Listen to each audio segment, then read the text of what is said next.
living La Vida low carb. This show is changing lives. We talking about your diet, trying to get you feeling right.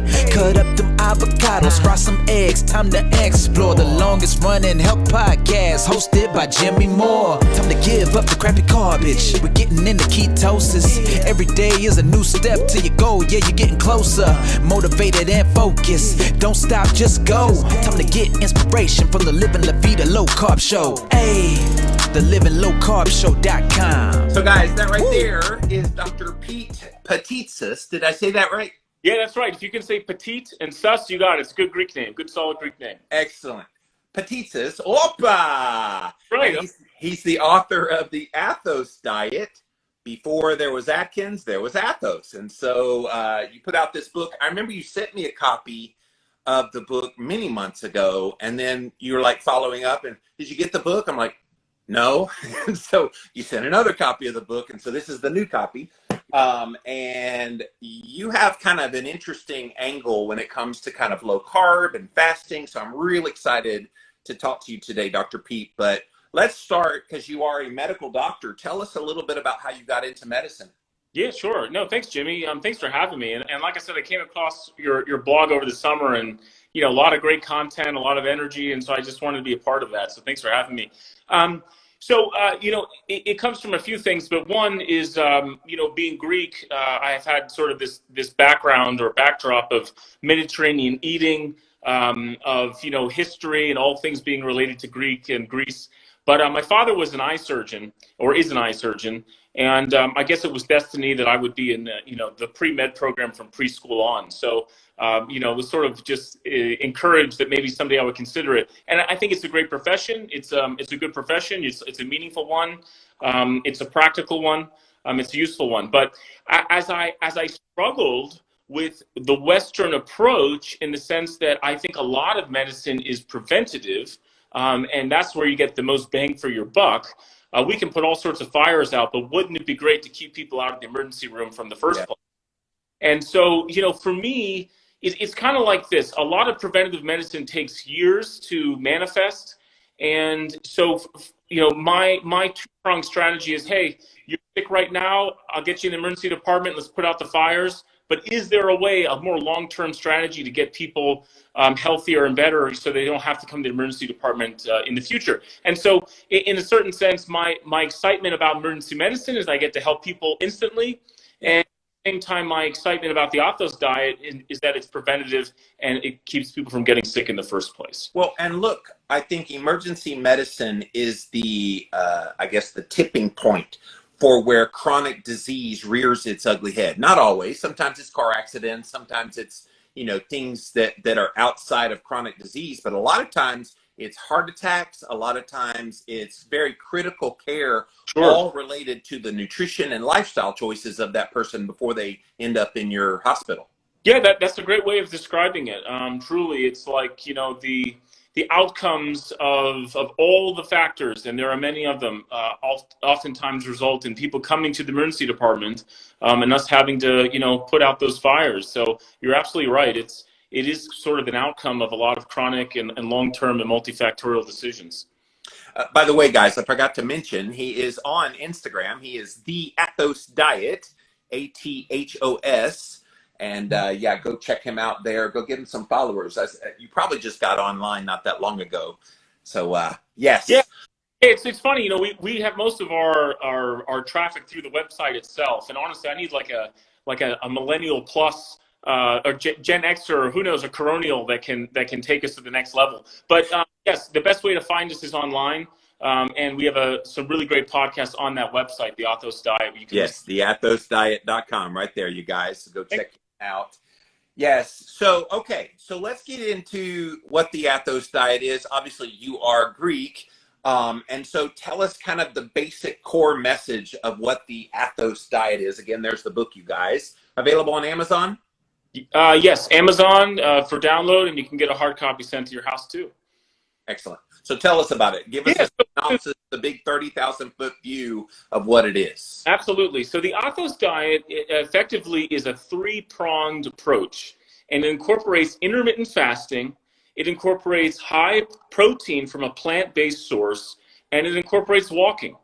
And I think to some extent the walking component is probably, it's a very excellent prong as well. But in a certain sense, I always bring it up to say that it doesn't require you to join CrossFit, to join a gym. This something simple as walking has great return on investment. And walking is a good entry level for people intimidated by exercise. I walk a trail here next to my house. Yes. And it's right at 4 miles. I'll walk 2 miles and then come back 2 miles. And of course, I do other walking throughout the day, but I make that the concerted effort to walk. Yeah, and I'll tell you, I mean, it's, the Athos Diet to some extent is a philosopher's diet in the sense that what it started out as sort of first principles of, you could argue we're talking about discipline and virtue and balance and wholesomeness. And then we sort of reverse engineer the science towards that and say, hey, do any of these principles have any meat to them, any merit? And they do. But walking's the same way. Like philosophers, and specifically in Greece, have been walking for centuries. There were the Peripatetics, who were literally people, if you break down the word for peripatetic philosopher, they were guys who walked and talked. And they found that was good for their circulation. But, accelerate thousands of years later to a Harvard study that followed people from Harvard for decades. I mean, walking was like this panacea for everything, for lowering depression rates, increasing your longevity, improving cardiovascular risk, all sorts of things. And it's just walking.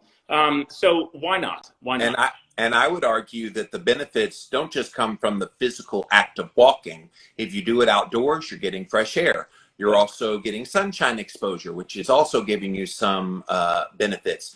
And if you're doing it with friends, you've got the communal aspect of it. And so you've got different hormones getting turned on that way. So there's so many like ancillary benefits besides the physical act. I think sometimes people think about exercise in general, but definitely with walking, it's this arduous task that you have to loathe. And it's like, no, like ancestral man, Greek man back in the day, you didn't worry about it. It just became a habit that they incorporated in their life. No, precisely. And oftentimes I think, again, it's a Western way of thinking of things where we separate the ritual from the act. It's like they go together all the time. And so, sometimes if you do separate them out, they just don't add up to the same punch. So that's the walking piece, and sort of going in backwards order. The second one is this high protein concept. Hold that one. That's the most controversial one. I want to come to it next. Go to the intermittent fasting one. Okay. It's going to be more my speed, and then we're going to have it out a little bit about the plant proteins. Keep going. So absolutely, Jim. It's no problem. So jumping into it, let's imagine that you are a monk who's been living in a rural part of Greece for these communities have been around for almost 2,000 years. You don't have access to Western medicine. You don't have a helicopter to pick you up when things go bad. You don't have, Western medicine of any sort and kind, any pills, nothing. So how do these people survive and persist the test of time over literally thousands of years? Well, we try to identify what those practices were. And I don't think this is too far of a concept or far of a method to explore. I mean, there are plenty of medications like aspirin that came from, the bark of willow trees, salicylates, that were kind of something that was handed down that reduced risk, but eventually a Western scientist said, hey, let's examine this under a microscope and take a look, so to speak. But anyway, we look at these monastics in these monasteries who are living to 70, 80, 90, 100, when the average age outside of those communities was 40s, low 50s on average over millennia. What was the key factor? And a lot of it, we could go back to what it was. It was fasting. And fasting is a lot of definitions.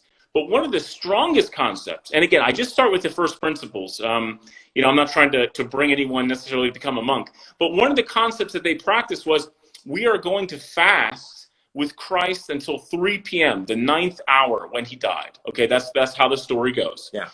Christ fasts, we fast. No eating whatsoever. And so as a discipline, this is what they were doing. Well, what I translate this to mean, because they're only eating basically one meal after that point, what I translate that to mean is they were intermittent fasting for millennia. Yes. And what's incredible is that in the last 50 or 60 years, as we've tried to use this diet, this method in fasting with any mammalian species, orangutans, dogs, mice, they live 30% longer. I mean, even if you just take out the dietary point, plant protein, meat protein, I don't care. Just the timing, limiting your number of meals. these people are literally living 30% longer. The animals are living 30% longer. And, it's wild to me because, again, if we're trying to give you something that's, again, the best bang for your buck, can you be there for your kids, your grandkids? Why not? Why not do something of this sort where it really is just a disciplinary task, and now here's the science to prove it. Well, and look, 3 o'clock is a good time. If you're going to fast till 3 o'clock, break it at 3 o'clock. Mm-hmm. And then 3 o'clock is kind of a nice timing because we know from a lot of modern research that you don't want to be eating if you want to get good sleep at night within 4 hours of bed. Well, in hunter-gatherer times and probably in the Greek culture, the sun would go down vis-a-vis somewhere around 7 o'clock. And so if you're eating at 3 and you're finished eating, you're going to kind of like wind down and that circadian rhythm kick in and get sleepy. That's perfect timing. So it actually makes sense from that standpoint that if that's the only meal they eat, and it's a big ass meal, obviously, we're going to eat lots of food, right? You're going to eat all your caloric needs for the day in that one meal. That was the original OMAD, 1 meal a day. Yeah, I think so. I think so. And again, it's just kind of interesting to me that it starts with a philosophy. It starts with a virtue, a discipline, and something comes of that. And then here in the 21st century, we realize there's some physiology, but there's a lot of things like that. And I think it's interesting. So in any case, that's something that has huge physiological benefit. And I can tell you about it. I mean, growth hormone release is amplified.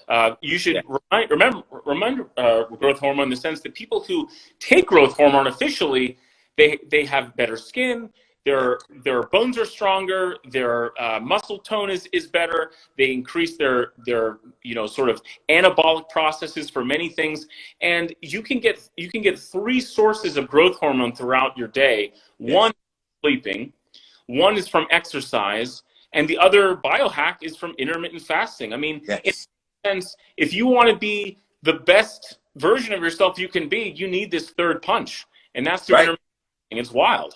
Well, and think about, too, on a lesser scale than a longer fast, but you get some autophagy benefits. So you're kind of cleaning up some of the dead proteins that are in your body. There's so many good things that come from an intermittent fast. I wrote a whole book about fasting way back in the day, and so I kind of have a little bit of knowledge on this, but that's neat to know that it's very ancestral, especially in the Greek culture, as part of this 3-pronged Athos Diet theory. Again, those of you who came in late, we're talking to the author of the Athos Diet, his name, Dr. Pete Patitsas, and he's already talked about 2 of the prongs, and we're about to get to the most controversial one. This is one reason I wanted to have you on, because a lot of people in my community we're about the animal foods and the proteins and everything. So I want to hear the case for why plant proteins and what's wrong with the animal proteins. Sure. Well, first and foremost, I want to highlight this to you and all the followers, is that I am the greatest carnivore there ever was. I mean,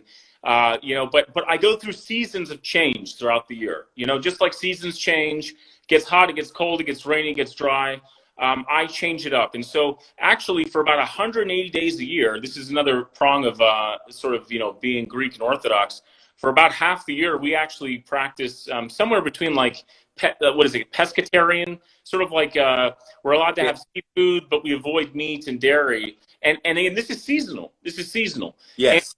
And what I emphasize is, with this diet also, is that it does occur over a 48-day period, although I can tell you that there are prongs of it that I would encourage you to do every day of the year. And so for me personally, I use the Athos Diet for those 180 days a year, because I believe it's like, hey, there's like 210 million of us worldwide that are practicing this fasting thing. How can we optimize it for our benefit? And so, personally, I try to explore this on basically half the year, but it's seasonal and it changes it up. When I'm not practicing it, I still do the intermittent fasting, I still do the walking, but I actually am participating in a very carnivore-like diet. So, it's for 48 days though, let's do it. And so the reason for that, Jimmy, you were going to say. I was going to ask you, what's your favorite meat? Oh my God. I'm definitely a steak lover, but I tell you, I can make the most consistent, damn good chicken you've ever had baked in the oven. Just olive oil, oregano, salt. I mean, it's phenomenal every time. if I could have pork belly or brisket for the rest of my life, I think I would go to heaven. Yeah. Yeah. And again, reaching that state of ketosis with protein and fat is so Yeah. key. Again, going back to this point, though, of sort of, the ritual and the content all sort of wrapped up together. I mean, there's a few things we have to highlight here. First and foremost, this practice was developed over centuries in the Mediterranean, where they had access to olive oil, where they had, legumes, where seafood was plentiful. There's a lot of things there that I think to some extent, if you kind of leave that geography, and you're not, importing it via, your favorite Wegmans or Whole Foods or something, you can lose out on. But the point though is that for, a certain fraction of the year, I recommend people getting their protein from a plant-based source. I mean, avocados are high in fat, not necessarily protein though. I recommend things like pea protein, beans, legumes, all of these different varieties, a very high density of protein and can help. So people would argue that the protein you get from plant-based sources, number one, it's not complete proteins. You'd have to eat from a wide variety of different ones to get all the different amino acids to make it up. I remember my friend, Dr. Will Cole, who wrote a book called Ketotarian that talks about a plant-based ketogenic diet, mostly plant-based. And I asked him that question, can you get all the amino acids that you need just from plant foods? He said, yes, but it's incredibly difficult. You would have to eat from such a wide variety. So how do you shore up that it's incomplete proteins? And I have a follow-up question to that, but I want to hear what you have to say about that. Yeah, sure. I mean, beans and rice go a long way. Pea protein supplements are out there. There's some really great mixtures now that have really what those, as you mentioned, how to get to all those essential amino acids in one sort of space or place. There's some great combinations. I do want to say, though, and this goes back to this point about, how this all originated, historically. I do think, though, that in the old days, the protein content of vegetables was probably higher. Probably. The variety of what was about and around was there. So in a certain sense, it's kind of, we're trying to sort of take what contextually more relevant and apply it to today. But the way we get around that is just, going online to vitacost.com or like I said, going to your favorite Whole Foods and getting those plants, sent to you or ordered. Right. And so, like I said, I think though that when you look at, there's so many things we could say about this, but if you look around the world to places where prostate cancer is minimal incidence, where things like cancer, intestinal cancers are low, a lot of these societies do eat plants, almost, by necessity probably, but right. Exclusively. And the rates of these diseases is extremely low, extremely low. It does make me think sometimes, if you get enough protein, is there some other benefit to longevity and function if you can get that from a plant-based source? Did you go keto and thought you had to give up wine? Well, let me introduce you to Dry Farm Wines. It is the world's first sugar-free alcohol that is lower than your typical wines, organic, made at local farms that do it the right way. Most of the wines that you buy are from 3 really big companies, loaded with additives and preservatives, so many dozens of those kinds of things. You don't want all that junk in your wine. So go to dryfarmwines.com/Jimmy and they will ship you these wines. And just because you listen to this podcast, Dry Farm Wines is going to give you a bottle in your first order for just 1 cent. Go to dryfarmwines.com/Jimmy and you will get your bottle of wine for just 1 singular penny. Go check them out. Dry Farm Wines, you guys. It's wine o'clock somewhere. Let's go get some wine. The challenge that a lot of people have with plant-based proteins versus animal ones, besides that they're not complete proteins, is the bioavailability. So I know, like for various nutrients, things like iron, they say, oh, eat spinach to get plenty of iron in the spinach. Well, the amount of bioavailable iron in spinach versus obviously red meat is exponentially lower and is not absorbed as well. So it's not just the foods that you eat and the plant-based foods that you would consume, but how much of that can you absorb? And then what other processes in digesting those plants, and we're going to talk about in a second some of the different things that could prevent that. But how do you kind of reconcile that people say, well, you're not digesting and absorbing all the nutrients that you're consuming as compared with eating animal foods? Sure. I mean, first and foremost, we have to recognize that in the United States and the developing world, if anything, we are overdoing it with nutritional volume. While we think that we need, a gram per pound of body weight, or maybe two grams per body weight, the reality is that it's very multifactorial, and you can go find those bodybuilders who are vegans. And others that are vegetarians, but certainly ones that are vegans that are looked as ripped as ever, as strong as ever, aren't suffering. Rich Roll would be a fine example. Yes, and I can say myself. I mean, I don't think I get any brownie points for this. Really, I'm a doctor and I have all my things sorted out. But I'm a 240-pound guy who lifts weights all the time, and I'm eating vegan-like foods for half the year. I'm telling you, I have a Polish mother-in-law who only eats meat, basically, and she's just like, this isn't possible. Pete, what's going on here? You're malnourished. Is that? Yeah. I'm the biggest guy in the room. Anyway, so I want to hear your mama scolding you for right. You're not eating a meat. Yeah. But that's on my wife's side of the family. She's from Poland, so yes. Very heavy diet of eating meat there. But again, I only bring this up to say that I really can't disagree with many of the points that you bring up, and many do bring up about the lion diet, the carnivore diet, the paleo. Yes. You're absolutely. But if I'm talking about, can we recognize that much of life and movement and seasons and weather change? Is there a period of the year where we can go a little lighter, change things up? If anything, in my studies of how insulin release is changing, resistance, sensitivity, et cetera, a lot of these things kind of need to be started with a change of routine. You have to and let me make the argument for that. You don't do the same routine in the gym. You change up the weight, you go a little heavier, you keep it. Sure. Same with fasting. Like, I have found that just doing the same fast all the time doesn't reap near the benefits than if you do a 16-hour fast today, maybe a 24-hour fast tomorrow, sure, maybe a 3-day fast here and there, and kind of mix it up, keep your body guessing. So I can appreciate what you're saying, that cycling in seasonally to some of these kinds of periods can be beneficial to kind of shake the system up, maybe make you more insulin sensitive so the body's not used to homeostasis, whatever you're doing. Yeah.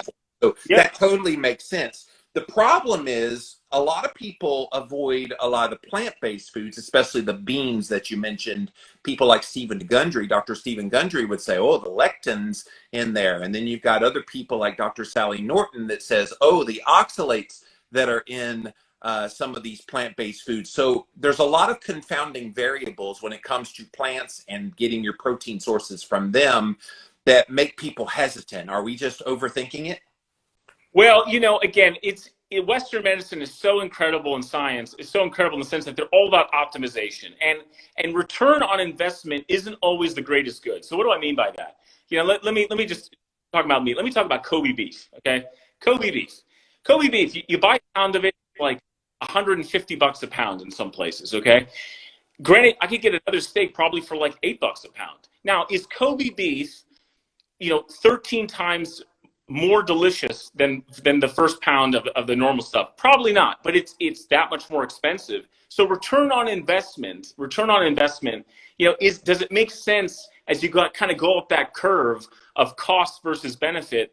Does it make that much sense to go that route? Maybe the lectins and the various enzymes and chemicals that you're highlighting do have some benefit, but is the return on investment as high? And so what I'll say is this: one of the reasons why I really feel like intermittent fasting is kind of the biggest prong of the Athos diet is it has the greatest return on investment. We could talk all day about where you're going to get your protein from, but one way or another, you're living 30% longer. You're getting growth hormone release. Your insulin sensitivity is improving regardless. So in a certain sense, we're already winning the war. Now, if we're trying to make every part and piece exceptional, It might be worthwhile to break down every bean into its molecular structure and figure out what's suitable to you. But what I will say, though, is that given there are literally more bacteria in our gut than there are cells in our body, Yes. complex microbiome, and what might work for some people in the world based on sunlight, humidity, frequency of eating might not work Yes. other places. So I Yes. think there are truths to all of this. But what I really love about the Athos Diet is that it brings the best in the business, the best return on your investment, there forward first, and then kind of gets you to these other parts and pieces later on where you can optimize things. Yeah, absolutely. But I already got you alive 30% longer. I already got you feeling stronger and healing those aches and pains already. We prioritized appropriately. So are there people groups, I'm assuming this is common in Greece, but are there people groups around the world that do these kind of principles, like, I don't know, the Amish? Do the Amish do this? Who's doing this diet? Okay, well, let me say this. I mean, I can tell you, one prong that the Amish are doing is walking. It's fascinating. Yes. That the average American, that works an office job might walk between 2,000 and 5,000 steps a day. The average Amish guy actually walks over 20,000 in a day. Yes. And interestingly, they have been living much longer than the average American for centuries. Yes. Pennsylvania is the largest population of Amish in the country or the world. Yes. And I find it interesting. It's not that they're not eating like, they're not eating like organic food and avoiding chips. Honestly, the reality is completely different. They are eating all sorts of stuff. I mean, you get to a farmer's market, it's impressive. Yes. And what was funny to me was early on in the pandemic, there was a meme that was out there where they were interviewing, as a reporter interviewing an Amish guy. And what do you think about the pandemic? And he's like, I don't own a TV, so I have no idea. Is there what? And so it was just kind of funny. They were just like so totally oblivious to it. Yeah. Well, and what I researched actually on them, it's interesting you brought up the Amish, because I bring this up in the book too about the importance of, it's like the one thing you can do for your health that seems to trump everything is like do what the Amish do, which is walk a whole bunch. And that seems to neutralize and nullify many, many things. Now, do you want to look like the average Amish guy? I mean, they're not like the most ripped, chiseled people and most lean either, but they're healthy and they're functional, and there's something to be said for that. So a lot of this too is about what your goal is. And if you're trying to become like Eddie the Strongman and be, literally walking around with 450 pounds a weight and, barreling through walls, I mean, the Athos diet might not be for you. Although I will emphasize, Eddie the Strongman from England did eventually decide he wanted to lose some weight because it wasn't functional anymore. The guy just recognized, like, what am I holding all this weight around for? I hit my records. I'm later on in life, like, I need to do something else. Now he's still a pretty strong dude, but the point is that a lot of it is about the goal. And I think the Athos diet for the 21st century citizen, someone who wants to be functional, be there for their grandkids, doesn't want to be on insulin, because they don't want to get diabetes. They want to, lean down and be functional. The Athos diet really packs a powerful punch. So that's about walking, and the Amish do the walking. Where are people, practicing this where they're, only eating plant-based protein? I mean, of course, like I said, the monasteries in Mount Athos, much of the Mediterranean culture. There are certainly religions all over the world that go through seasonal practices of fasting. Even the Muslims will fast for a month or so, and only eat certain parts of the day. Although I will tell you, though, the research does say that they're not drinking enough water throughout the day, whatever that means. No disrespect, but they probably a little dehydrated. But the last part of this intermittent fasting piece, I mean, it's just incredible how you go through history and you see how Socrates and Plato and all these different ancient philosophers were using this. Hippocrates, the father of Western medicine. And all the religions latched onto it as well. Yes, absolutely. And again, I brought this up in other podcasts, but I'll bring it up here because I think it's that powerful. It's interesting to me that while we consider the highest good in our bodies is our brain in the Western paradigm, the reality is that our enteric nervous system actually is larger and more complex. It's actually referred to as the second brain. It's just that active and that complex. And it's interesting to me that when people try to start thinking about, hey, I'm going to change my life, I'm gonna get more motivated, I'm gonna cure my depression, what do they always start with? they always start with diet. It's like, they always begin with diet. They're like, we got to eat better and we got to, get more in control of this. And it's probably an intuitive process. But the reality is that if you're trying to hit the buttons that change who we are fundamentally, probably starting with the gut is a good place to begin. And it's still a very, I've been talking about gut health, and I remember it talked about in the paleo world a decade ago. It's still a very infantile in the research realm field of study. We don't know what we don't know yet. And so you're right. I think in the coming years, we're going to learn a lot more about it. But in the meantime, be mindful of it, feeding the microbiome appropriately, getting your digestion under control by getting your stomach acid increase, all the things that make the body function well, they do start with the second brain. Yeah. And what's funny to me is when they show a picture of like the gut, it actually looks like a brain. Like, it's amazing how similar this looks to the gut. Yeah. No, it's fascinating, and it's amazing to me that even in 100 years of 21st century medicine and science, we're kind of going back to say, wow, some of these ancient practices or viewpoints do hold their merit. Maybe they didn't know why, down to the molecular level, but they knew intuitively, through wisdom, through virtue, through what worked over centuries with mom, dad, and the next one, what worked for them in their culture. So it's not to be dismissed, even though it wasn't under a microscope, Well, let's shift gears a little bit, because I feel like modern medicine has so let us down. And you're in the system. You're a traditionally trained medical doctor. Sure. You understand the pharmacology and the physiology because of your training. You didn't really get a lot of nutrition, so kudos to you, at least acknowledging, Sure. After getting out of your medical school training, okay, there is a component that nutrition plays in your health, whereas a lot of doctors don't give that kind of credence. They just pay lip service. Oh, just eat right and exercise more, and that's all they say about it. And they kind of abdicate it to the dietitians who don't know what they're talking about either. And so it's kind of a weird system. But let's focus in on something about modern healthcare. It seems like doctors are readily available to push medications on patients. Patients are more than happy, especially here in America, where we're the only country, I think New Zealand might be the other one, but there's 2 countries in the whole world where they're allowed to advertise pharmaceutical medications on television. America and New Zealand. That's it. Everywhere else, it's banned. And so patients see all these commercials on TV. Oh, ask your doctor about X. And so you go to your, I want this newfangled drug to lower my cholesterol. Tell me about it, doc. And of course, the doc's already heard from a pharmaceutical rep who's readily available to give them a pill for something that's not really a disease like high cholesterol. Yeah. Well, okay. So a few things. I mean, that's, we're changing gears here, but it's a very important one to examine. And this is what I'll say broadly, is that medicine is always improving.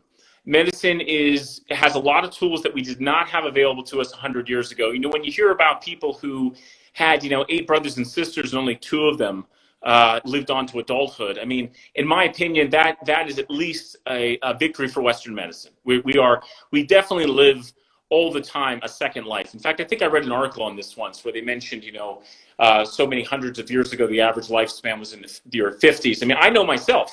As a kid, I was stung by a bee at age of 8 or 9. Throat was swelling shut, rash everywhere, looked like a freak of nature. If it wasn't for epinephrine, adrenaline, and steroids and Benadryl, I'd probably be here today to talk to you. So in that regard, I think that Western medicine has an excellent place and will always be necessary. And I can tell you there are a lot of sick people out there every day of the week that would not be there the next day if we weren't, putting out problems. But with that said, though, I mean, like I mentioned, one of the reasons I work in the emergency department is because I like putting out those fires. And I think it is too late to tell these people to lose weight, today, because we're where we are. But at the same time, though, there definitely and needs to be more an emphasis on preventative medicine. And I think a lot of that stuff comes through culture. We don't really know how valuable some of these things are until things go wrong. I can tell you this, and I'm just about to publish a movie on this. It's just a 4-minute little trailer talking about Athos Diet. But the point is that, COVID-19, I think, was in a certain sense the greatest bluff on all of our culture, in the sense that, first of all, we got a lot of things wrong about COVID, but at the same time, if anything, they showed that through the lockdowns and the next year of living through the restrictions, we put on more weight, we got less healthy as a country. And if anything, you would have been thinking, wow, I could get COVID. I got to reduce my risk factors, stop smoking, lose weight, lower my insulin resistance, et cetera. And if anything, I thought it was more and more difficult to achieve any of those goals. Suicide rates are up, depression rates are up. It's been very difficult for society, even though we think it's just like this mechanical viral infection, but all of culture is suffering for it. Anyway, I bring all this up to say that it's a two-pronged piece. One is that doctors do believe in medicine and they do prescribe them, but I will also say we also have to take responsibility for our own inabilities or limitations in following orders. I'm not saying that we give perfect advice, but certainly you could say that 15 to 20% of the country shouldn't be smoking cigarettes on a regular basis, and they do. What's that all about? People are overweight, and there's ways that we can reduce that. Sometimes people just aren't listening to the orders a doc gives. What I like to say is you can't criticize the medicine until you no longer need it. And I'm not trying to say that in a cynical way. I'm trying to say that as in, like, by all means, I want you to lose the weight, exercise, do the intermittent fasting, walk and walk and walk, become the best, baddest version of yourself you can be. And at that point, we can start saying, hey, these medications are, rife with side effects. We should really re-examine that. But we got to play our part too. Well, you're exactly right. And I agree totally with that, Dr. Pete. I remember interviewing Dr. Jeff Gerber one time. He's a low-carb doctor in the Denver, Colorado area. And I said, Jeff, is there anybody that actually needs a statin medication? He said, yeah, Jimmy, there's one big group of people that need it. And I was like intrigued. Oh, yeah, who? He said, if they refuse to do any of the lifestyle changes that I recommend, that at least will give them a fighting chance to maybe survive. And I'm just like, whoa, like that was so powerful to think that, okay, yeah, the onus is on the patient. You have to grab the reins and do your part. Right.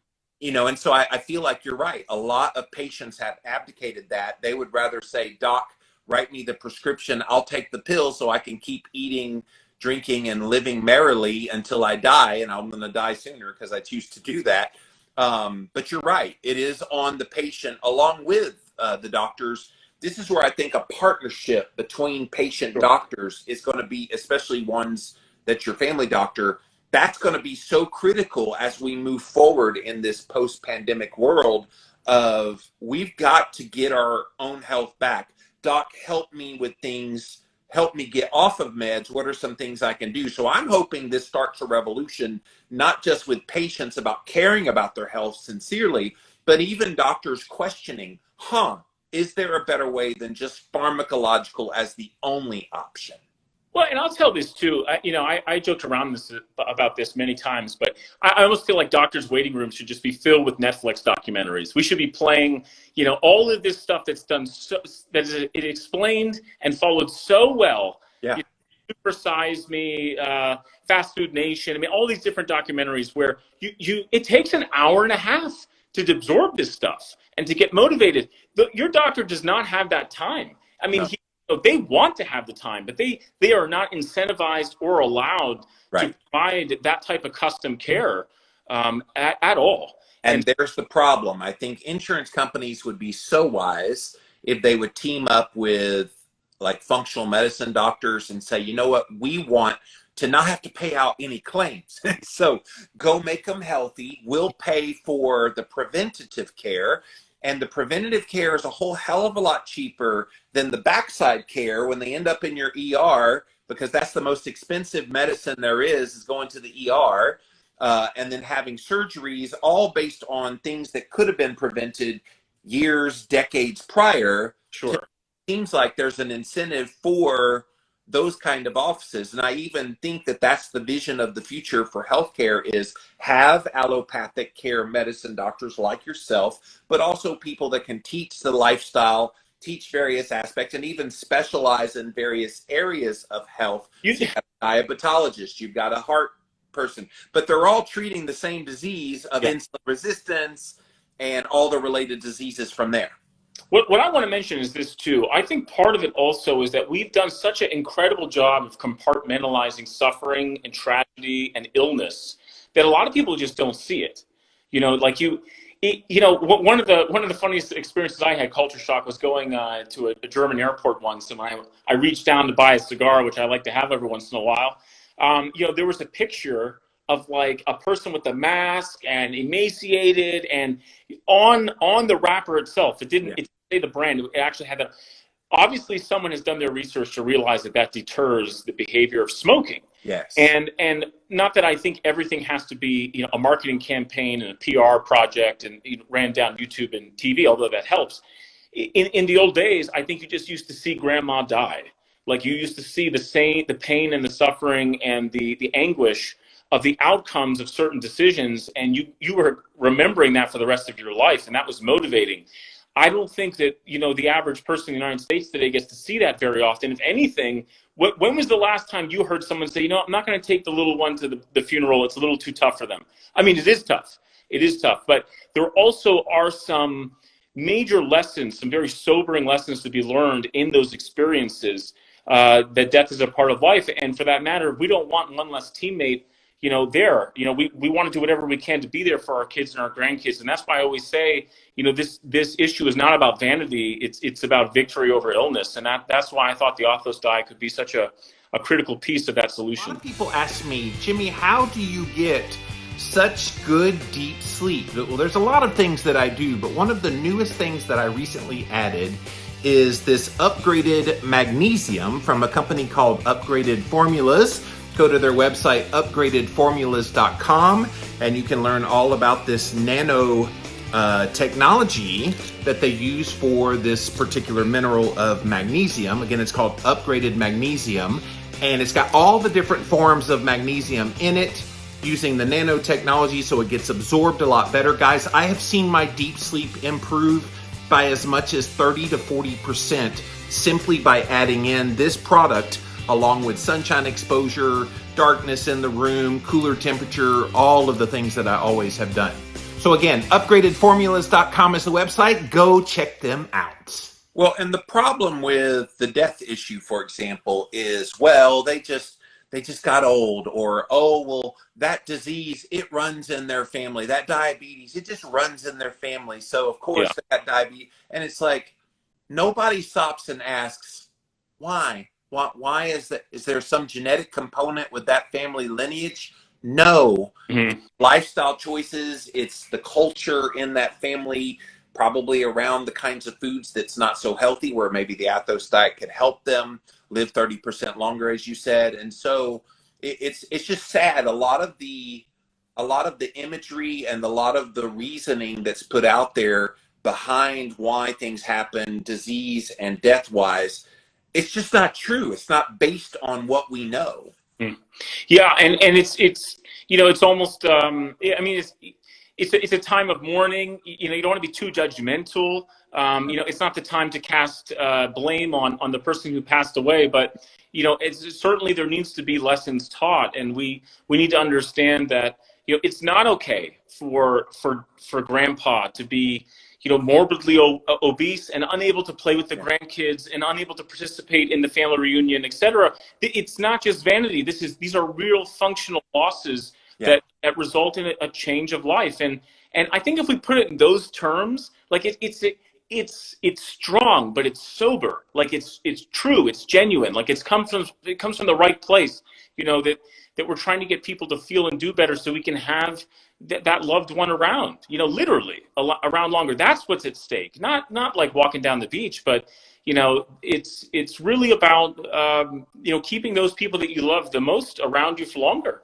And that's a powerful battle to realize that's in this war. That's what's at stake.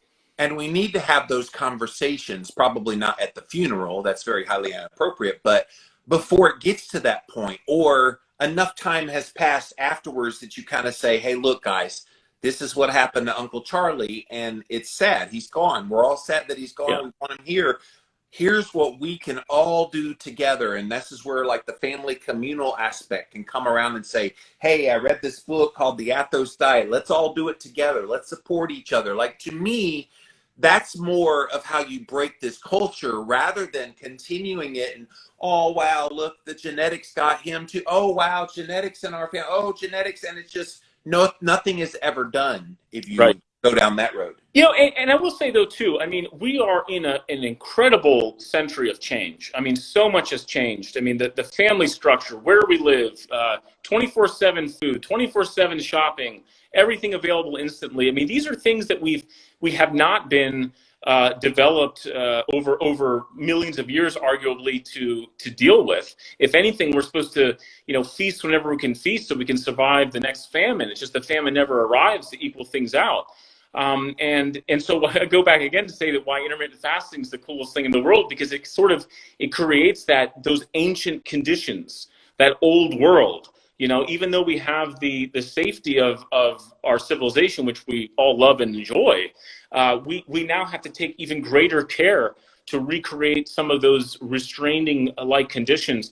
I joke around, it's in the book, it's kind of like telling a polar bear to suck it up in the desert. It's like, hey, like you should be thriving wherever you are. You have the skills, you have what it takes. And like, dude, I'm supposed to be like in the Arctic swimming, 100 miles a day, taking on, killer whales. Like, the guy's in the wrong spot. I'll say that I feel like it's the same thing. We're sort of in the wrong environment that we're just not used to, biologically. And so we have to recreate that through culture, through civilization. And that's our task.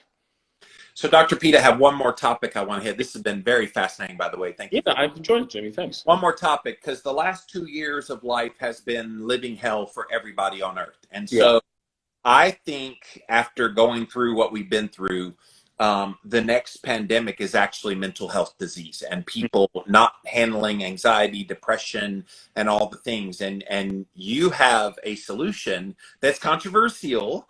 Tell us about mushrooms, how they can be a part of helping with this. Yeah. Well, I mean, I'll say this. Through the COVID pandemic, we've seen an increase 200 to 300% of suicide attempts and those that have achieved it in our emergency departments. I always find it amazing. It's like, here I am in central Pennsylvania. How could that represent the world? Like 3 months later, I hear the same thing at other EDs like across the country. It's we are all part of the same sad experiment. But most of those cases that I've seen aren't your older, white men with guns, which used to be the old telling in medical school. This was the answer of who was most at risk. It's actually young teenage girls. And I feel terrible for that. We're going to unpeel why that is, I'm sure, for decades to come. But one way or another, I think what it tells me is that something about the way we're handling COVID is just terrible. And the collateral damage of managing this disease with quote unquote the science has just been really, really devastating for the most vulnerable population. Like, if you are over 80 and you get COVID, you know what? You probably should take that seriously and put things in order. No doubt. But if you're a teenage girl with COVID, I've yet to admit a single patient underneath the age of 18 to the hospital. In other words, they could go home with basic medication if they got COVID. But what I have admitted repeatedly, almost on a every other week basis, is a teenage girl who's trying to commit suicide. Yes. And why is that? That's because of the loneliness, the isolation, the fact that the girl couldn't participate in her graduation ceremony because she had a cough. There's just, I'm gonna just say this. There was a time in the pandemic where we all, were probably in our rights to be a little paranoid, a little bit worrisome. We didn't know if we were going to melt when we go into the room. But at some point, it became clear where things stood. And I think liability and politics got in the way of real medicine.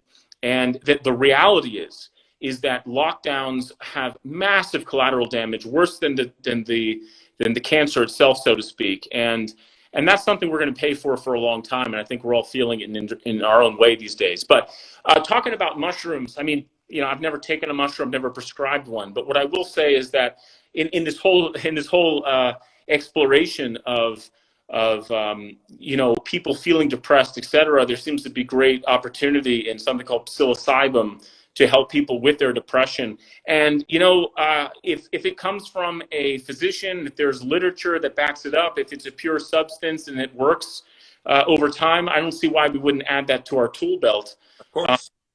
But at the same time, though, it's, just like anything, some of these very powerful cures are kind of taboo until they're not any longer. Yes. Well, what's happened with cannabis just in the last few years, like it's come a long way from being very fringe, even for medical purposes. Now it's readily available and accepted for medical purposes, and even beyond that in a lot of states now. So these things do take time. They just kind of have to, the tabooness of them has to go away. And I think the science has to catch up to them, and the efficacy for various purposes. And with what we're talking about, mental health, especially with all these people not knowing how to deal with the anxiety and depression that's come on because of all the events of the last 2 years, I think they're gonna ramp up and speed up, I guess, that process, that this becomes less taboo.